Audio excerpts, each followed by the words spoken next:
shining way around Bantu. Yes, it's your boy Cheers African Appetite.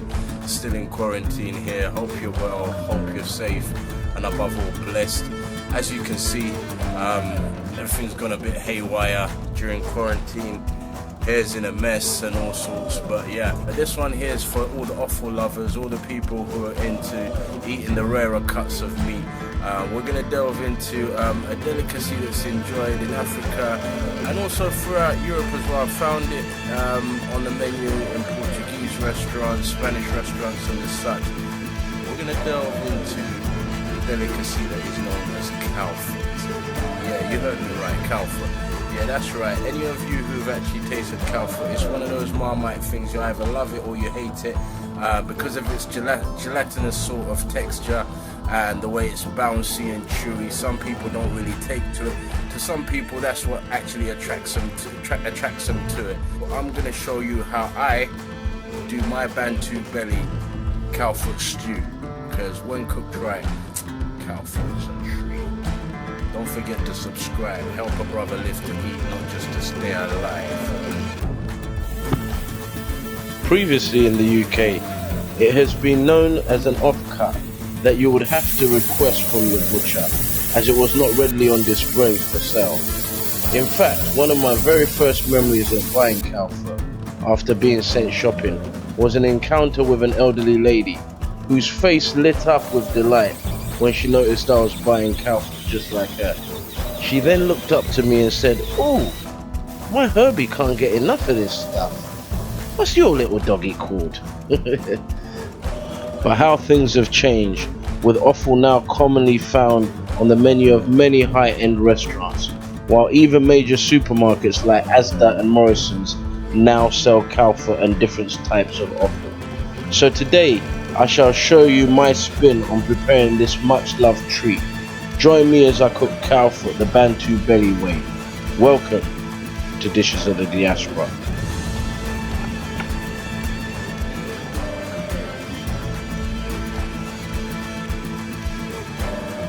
For me, the key to cooking a great cow foot dish is the base, and mine is a rich stew that I usually cook with some common veg, tomatoes, spices and chilies that most of you will also have readily available in your fridge and cupboard. So I always start by prepping and cooking down my stew. The general rule I use is it must contain tomatoes, onions, peppers, garlic, chilies and some ginger. Then after that, I would say just feel free to get creative with your ingredients.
And now for the star of the show, the cow.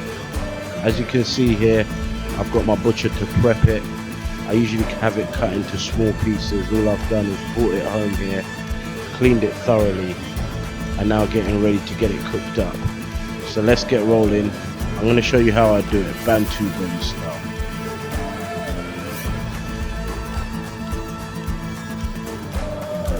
Now I know some are wondering what I'm doing here. So this really came about some years back when I was wondering, as many of you I'm sure have, if the texture of cow foot is due to the fact that it consists of pure fat. So one day I decided to dry fry it and see how much fat I could extract from it. And of course I managed to do nothing but char-grilled of cow foot, which to my amazement gave the final dish a unique flavour. Hence I still use this method to this day. That's what I love about cooking. For me, all great cuisines originate from curious creativity.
As I mentioned in my previous video when I done the vegan chicken wings, do not throw away your cauliflower leaves. This is what I do with them.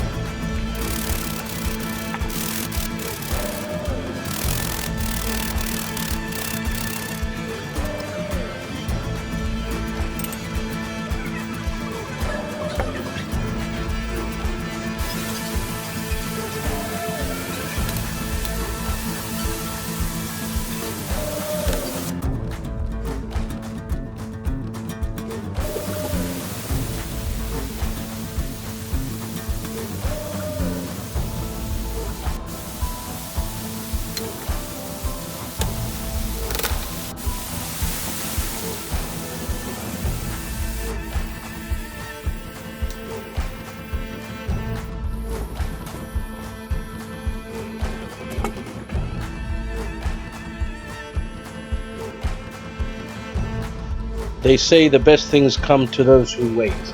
When it comes to my Bantu belly cow foot stew, that's definitely the case. Chewy, gelatinous, but above all satisfying and scrumptious. Here in all its glory, smothered in my rich, cooked down stew.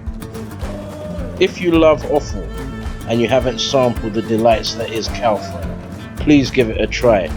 When prepared in this way, I guarantee you'll be hooked.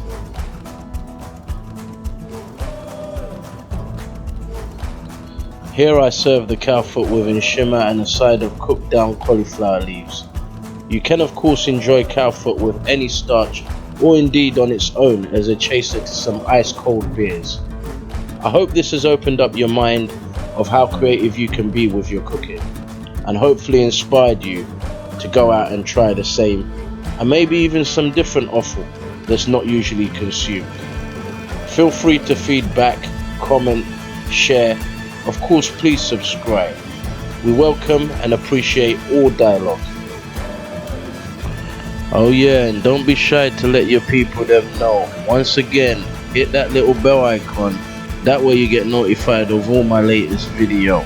Any sort of interaction is most welcome. Until next time, keep cooking creatively, stay safe, and remember, don't eat to live, live to eat. Peace.